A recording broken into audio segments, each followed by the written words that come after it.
Olá, amigos! Sejam bem-vindos a mais um vídeo da série Céia Tem Tanto para Lhe Falar. Criamos esse especial para celebrarmos os 100 anos dessa casa cheia de luz, que tanto nos ensina, acolhe e alegra os nossos corações. E uma das maneiras de celebrar esses 100 anos é relembrar e ouvir as histórias de quem ajuda a construir essa casa todos os dias. Por isso, estamos conversando com trabalhadores da nossa casa espírita para conhecer as suas histórias e entender como Céia entrou em suas vidas e como essa convivência transformou suas jornadas. E dando continuidade à Jornada da Gratidão, convidamos um trabalhador muito querido que já está há um bom tempo nesta casa. Nosso convidado é Edivaldo Gomes. Edivaldo, seja muito bem-vindo. Obrigada por ter aceitado o nosso convite. É um prazer realmente muito grande estar aqui contigo. Fico muito feliz. Bom, a gente vai começar pelo começo, pela pergunta que a gente faz para todo mundo.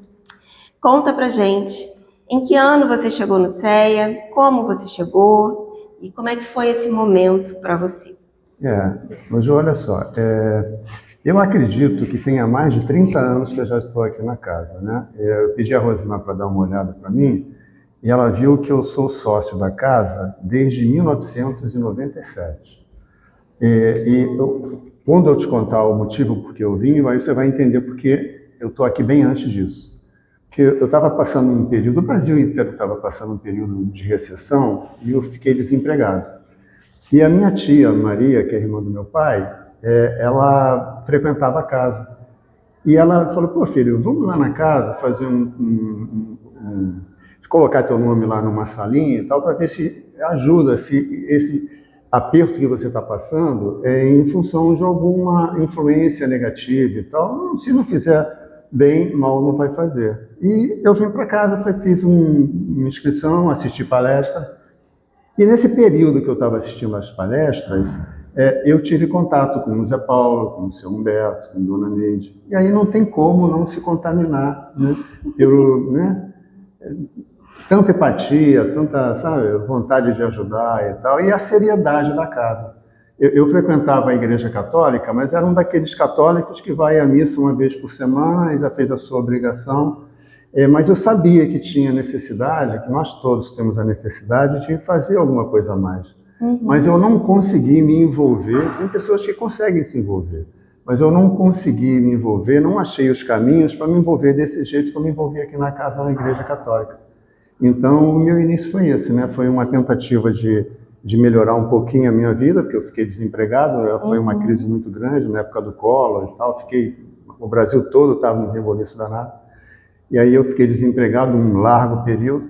Depois do tratamento, eu não consegui um emprego, mas como eu assistia às reuniões, e nas reuniões o pessoal sempre pedia, quem puder ajudar e tal. Aí eu falei, não, eu vou tentar ajudar. Aí eu comecei a entrar no serviço. Então, já estava envolvido já. Me envolveu, né? E a gente sabe que o acaso não existe, né? Nós que somos espíritos, a gente sabe que o acaso não existe, né? É verdade. E como essa casa veio me ajudar anos depois, quer dizer, a família inteira, né? Sim. Quer dizer, então foi muito bom. E você lembra qual a sensação que você teve? Você estava você estava passando por uma dificuldade financeira, que isso vai mexendo com vários setores da vida. Mas quando você entrou na casa, que você conheceu as pessoas, foi acolhido, você lembra qual foi a sensação, a impressão que você teve inicial? Você falou aí, né, o acolhido. Eu tive um acolhimento, você conheceu o seu Humberto, não conheceu? Não, infelizmente não. Então, mas essa narrativa que eu vou fazer, você já ouviu de várias pessoas, né? Ele ficava lá embaixo e ele acolhia realmente as pessoas que chegavam, né? Ele colocava a mão no nosso peito e parecia que ele estava adivinhando ali o que estava acontecendo com... Ele dizia que não era médium, né, que não tinha mediunidade, mas o seu Humberto era fantástico, né? Então, só o fato dele escutar a gente, escutar o nosso problema, que tocava a gente, né?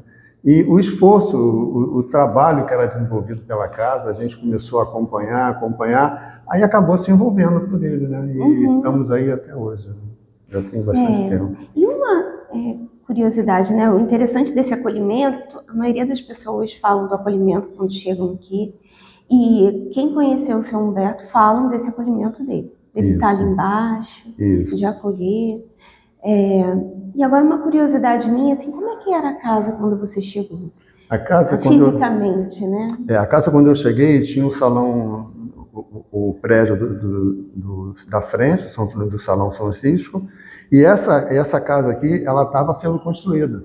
Então, era festa quase que todo mês, né? Porque a gente se cotizava, os móveis que hoje estão aí no terreno do lado, eles ficavam lá onde é o designer, onde vende móveis, né? A gente está vendendo um móvel agora que está em melhores condições. Os móveis todos ficavam ali. Então, pelo menos uma vez por mês, a gente subia com esses móveis todos para poder desenvolver a festa. Acabou a festa, descia com os móveis de novo. Era uma trabalheira realmente muito grande, né? E porque tinha que gerar recurso para poder produzir aqui o edifício que foi feito nessa época. Que eu estava aqui, participando também do trabalho. Né? Entendi. Então, você, quando você chegou aqui, estava construindo Estava construindo esse prédio aqui, esse segundo prédio. Entendi. E aí você já começou a ser envolvido, você mesmo falou que nas palestras eles pediam ajuda e tudo mais. Como é que foi essa sua entrada para o estudo, para os trabalhos, né? Você estava numa outra época, então às vezes começava-se a trabalhar para depois estudar. Isso, comigo foi isso daí. Eu comecei, para você ver, para as salinhas mediúnicas, eu só comecei a me incorporar ao trabalho muito tempo depois. Quer dizer, eu já tenho 30 anos aproximadamente de casa, eu devo ter passado aí pelo menos uns 10 anos sem ter essa atividade. Estudar, eu devo ter começado a estudar uns 5 anos depois que eu comecei a frequentar. Que eu vinha para cá realmente para dirigir a Kombi, que eu era talvez um dos poucos motoristas. Eu era um dos poucos que dirigia. A nossa Kombi, ela tinha uma folga que você tinha que rodar o volante inteiro para ela poder tracionar. O negócio era complicado. E tinha muito poucas pessoas que dirigiam a Kombi.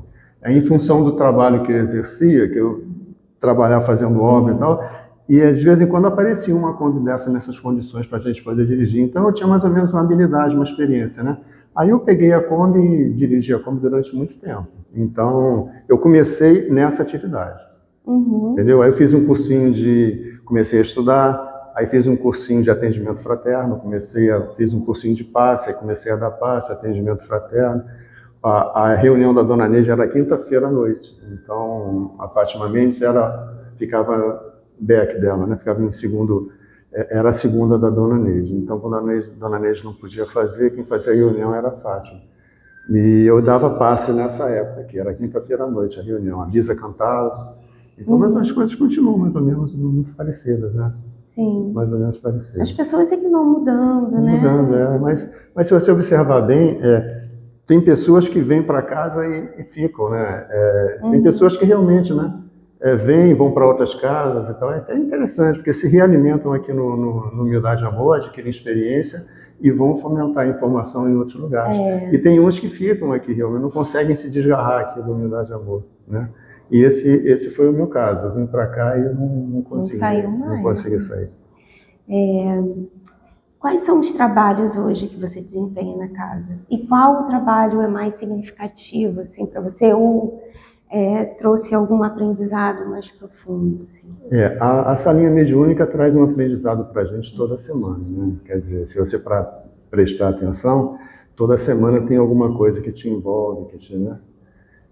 E aconteceram algumas coisas também na salinha mediúnica que me tocaram muito profundamente, porque dizem respeito a alguns amores que partiram e tal, e você está envolvida num desses acontecimentos, você sabe disso, né? Então, a salinha mediúnica, ela realmente toca muito, né? O atendimento fraterno, eu não tenho... Não é que eu não gosto, eu acho que o atendimento fraterno, ele é tão importante quanto o atendimento por desencarnado na sala mediúnica. Sim. Só que eu acho que a minha personalidade, o jeito de eu encarar a coisa, eu não sei se eu funciono muito bem nessa atividade. Porque eu sou muito direto, eu falo... É mais prático, né? Eu sou mais prático, entendeu? Então eu levo isso, quer dizer, o meu modo de encarar, porque eu acho que realmente o Espiritismo, ele é o consolador. Ele veio aqui para nos consolar e tal, mas a gente tem que ter um determinado nível de maturidade para poder entender também os reveses que a vida traz. E a gente está no mundo de provas e expiações, não tem jeito, a gente vive problema o tempo inteiro. Supera um, daqui a pouco vem outro, né? E se não tiver problema, que a coisa não tem alguma coisa errada, né? Você está sempre resolvendo o problema. E eu tento encarar dessa forma. E, de repente, tem muitas pessoas que vêm para o atendimento fraterno que eu acho até correto. Eu converso muito com a Rosimar, e a Rosimar fala, não, Valdo, você tinha que ser mais suave na abordagem, entende? E como o meu modo de encarar não é esse, eu tenho dificuldade em passar isso para as pessoas, entendeu o que eu estou te falando? Uhum. Tem pessoas que querem ser acariciadas e tal, né? E eu tenho uma dificuldade, porque eu acho que a melhor maneira de você encarar o problema é encará-lo mesmo, né? E ser direto na solução do problema. Então, é uma atividade que eu acho muito importante, mas que eu acho que eu não tenho muita habilidade para fazer. Entendi. Agora, com a espiritualidade já é um pouco mais diferente, né? Você pode se abrir um pouco mais, você está lidando com outros valores, né? Acho que é por aí. Acho que é questão mesmo da sua característica. Mesmo, é a minha característica, né? Mas a gente tem que tentar mudar a característica, né? A gente está aqui para isso, né? O lance todo que eu acho é tentar me convencer de que eu tenho que mudar, né? O problema todo é esse. É porque eu se tenho... funciona com você, porque eu tenho muita justo, convicção, né? Eu tenho uma convicção, eu tento raciocinar pelo outro lado, né? Tento entender o outro lado. Mas enquanto eu não conseguir me convencer, vai ficar difícil, né? Mas eu acho que é um trabalho muito importante. Eu gostaria muito de trabalhar nesse setor também. Você estava falando sobre saber lidar com as situações, né, pelos problemas que a gente vive, tudo. A gente sempre pontua aqui nas entrevistas a importância do estudo. O que você acha que o estudo da doutrina espírita, né, esse tempo de estudo que você já está há bastante tempo na casa, você já passou por várias situações bem mais profundas e tocantes, né? O que você acredita que esse estudo da doutrina te ajudou para a vida? Que o lance, Joé, que não é questão de acreditar. Eu tenho certeza, entendeu? Quer dizer, que nós realmente seguimos o nosso caminho, a nossa trajetória. Os nossos amores, eles seguem também a sua trajetória. E que a gente trabalhando, a gente fazendo coisas boas, tentando se melhorar, nós estamos nos ajudando e ajudando esses amores que partiram. Então, tendo um entendimento melhor, ou seja, usando as informações que o Espiritismo nos traz. Então, o que eu te falei sobre o atendimento fraterno é exatamente isso, é que eu acredito tanto no Espiritismo e nas informações que ele me traz, que eu não consigo fugir muito das informações que ele traz, entendeu? Então, se ele fala, não, nós estamos aqui, eu vou te dar um exemplo. Teve eu estava no atendimento fraterno e tinha uma pessoa que estava sofrendo muito porque tinha perdido um filho, né? E durante a conversa foi indo por um caminho em que, como no meu caso também, identificar a tua responsabilidade naquilo. E nós sabemos que nós temos responsabilidade em tudo que acontece com a gente, né? Ainda mais um acontecimento desse, de tamanha importância.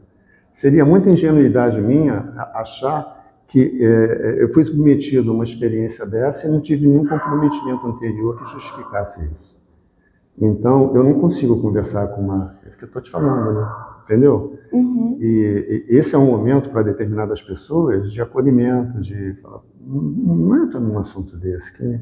De reconhecer a dor, mas não de falar de responsabilidade. Isso, e para você já é diferente. É diferente. Para você conseguir acolher essa dor e até mesmo suportar essa dor, né, da perda de um filho, é você entender que você tem aí uma relação com isso. Uma escolha ou uma responsabilidade, enfim, conforme... Até mesmo para mim não revoltar, entendeu? Porque semana passada mesmo eu fiz um atendimento nesse sentido, na salinha mediúnica, nesse sentido. Uma pessoa que estava revoltada com o que tinha acontecido, né?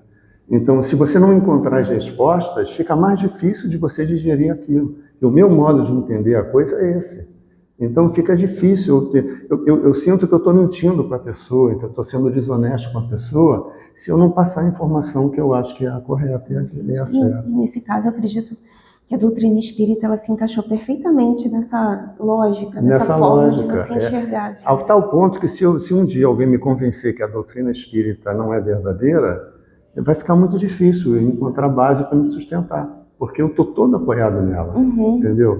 Então, tem as facilidades, mas também é complicado, é difícil as pessoas entenderem. Eu acho que tem muita gente que entende, né? Mas eu procuro tentar usar a sensibilidade o máximo que eu tenha desse... Mas não sei o que é, mas é uma característica minha. Eu não consigo. E aí eu não consigo também fazer uma coisa que eu não acredito. É uma forma de enxergar a vida só. Não está no âmbito do certo e do errado, né? Você enxerga dessa forma, você caminha dessa forma. Caminha dessa forma. E é o que te acolhe, é o que te dá direcionamento e sentido na vida. É verdade, verdade. Tem alguma história bonita ou engraçada, uma história que significa para você, nessa jornada que você está aqui no CEA? Você poderia dividir com a gente? Olha, é uma história, eu de vez em quando eu conto essa história, o que aconteceu comigo. Tinha um conselho, uma opinião do seu Humberto, e eu acho que serve para todo mundo, para todos nós, né? Tinha um palestrante aqui na casa, que quando ele ia fazer palestra, eu estava bem no início toda sexta-feira a gente ia para o SEASA pegar material para fazer a sopa, que antigamente nas reuniões do salão, pedia aquelas latas de leite, que aí fazia a sopa, colocava a sopa dentro da lata de leite, a gente distribuía na rua a latinha de leite com sopa. E a gente ia para o SEASA toda sexta-feira, e aí o Zé Paulo, o São Humberto, às vezes o seu Sebastião ia junto, a companhia era, você vê, né, muito boa, né? Eu aprendi bastante nesse período. E tinha um palestrante que quando ele falava e botava a gente lá embaixo, né? Ele falava, não, nós somos, sabe, não servimos para nada, enfim. Quer dizer, botava, quando a gente saía da reunião, a gente saía muito para baixo, entendeu? Porque nós realmente não somos espíritos elevados, nós estamos aqui para brigar por isso, né? Tentando a nossa melhor. E eu falei com o São Humberto, e o São Humberto olhou para mim e falou, vou te falar um negócio. Nós somos, isso aí eu acho que atende a todo mundo, né? Nós somos pontos de luz. A nossa luz ainda é muito pequenininha, mas nós somos pontos de luz. E eu usei aquilo como referência, né? Na minha vida. Quando a coisa está muito, muito, muito mal, meio complicado, eu falei, não, cara, nós somos, né? Ainda a luz está meio apagada, mas nós somos pontos de luz. Ele compete.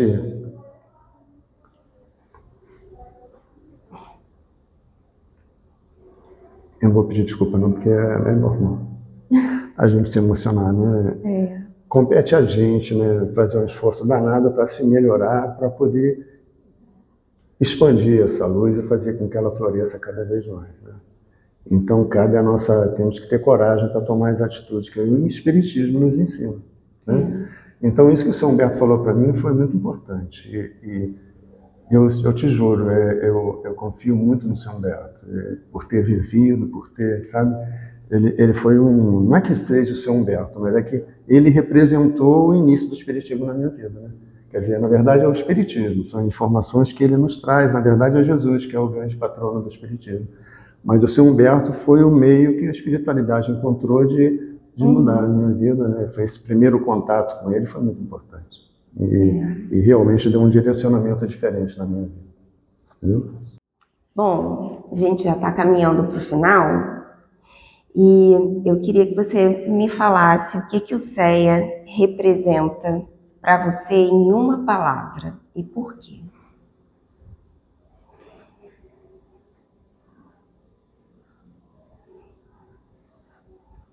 Ju,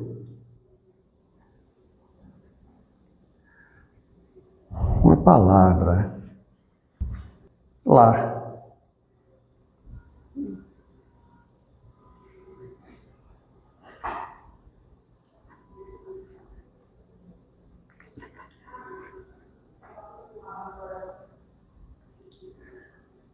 Você sabe que eu estou cuidando do jardim, sabe? Sei. Eu cuido das plantas lá em casa, preparo para trazer para o Céia.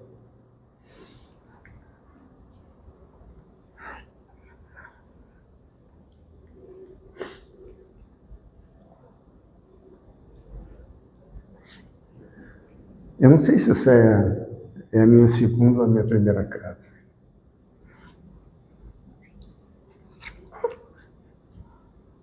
É isso. Não precisa nem mais explicar, né, Edivaldo? Essa casa, ela ocupa um espaço dentro de nós que nem a gente consegue descrever. Imagina, né? É tanto apoio, tanto, sabe? A gente não consegue. Eu cuido das minhas plantinhas lá e tal, levo para casa, cuido quando elas estão bonitas, eu trago para cá. Porque aqui mais gente vê. Lá em casa fica só eu e Rose vendo, né? Aqui vai ter tem gente que para tirar foto e tal. Sim. E que se sente bem, né? Como eu me sinto, essas pessoas também se sentem bem, né? Junto com as fotos. Então, com as plantas bonitas. Né? É o jeito que eu tenho para contribuir de alguma forma, bem, né? Uma coisa bem singela, bem simples, mas realmente é de coração. Entendeu? Sim. Edivaldo, para a gente finalizar, se você pudesse voltar no passado e falar para aquele Edivaldo que estava lá atrás, passando por uma dificuldade e foi convidado a vir aqui no Céia, o que você falaria para ele? Cara, não perde a oportunidade. Agarre essa chance porque ela é única. É isso. Não tem outra coisa a falar. Que bom que você agarrou, né? Ainda bem. Que bom que você está aqui com a gente. É muito bom. Foi um prazer enorme, Ju. Muito legal. Obrigada por ter aceitado. É uma gratidão nossa por você dividir com a gente a sua história de dedicação e entrega ao Céia. É inspirador ouvir alguém que há tanto tempo caminha junto a esta casa e que com simplicidade, constância, se mantém incansável no trabalho do bem. Que o seu exemplo siga iluminando os corações, inspirando a todos nós a servir com amor. Que as pessoas, quando entrarem aqui no centro, olhem para aquelas plantas que estão sendo cuidadas com tanto carinho, né? Pode ter certeza. E vejam a sua marca e o seu cuidado, né? Com a casa, que está deixando lindamente ali. Tá legal. Tá bom? Muito obrigada, Edivaldo. Valeu. Obrigado a você. Amigos, que alegria ouvir o Edivaldo e sentir através de suas palavras a força da perseverança no bem. Que possamos aprender com o seu exemplo e seguir fortalecidos em nossa caminhada. Aproveito para lembrar vocês de seguirem o Céia nas redes sociais, de assistirem também aos episódios anteriores e de ficarem ligados nos próximos episódios que estão por vir. Um grande abraço e até breve.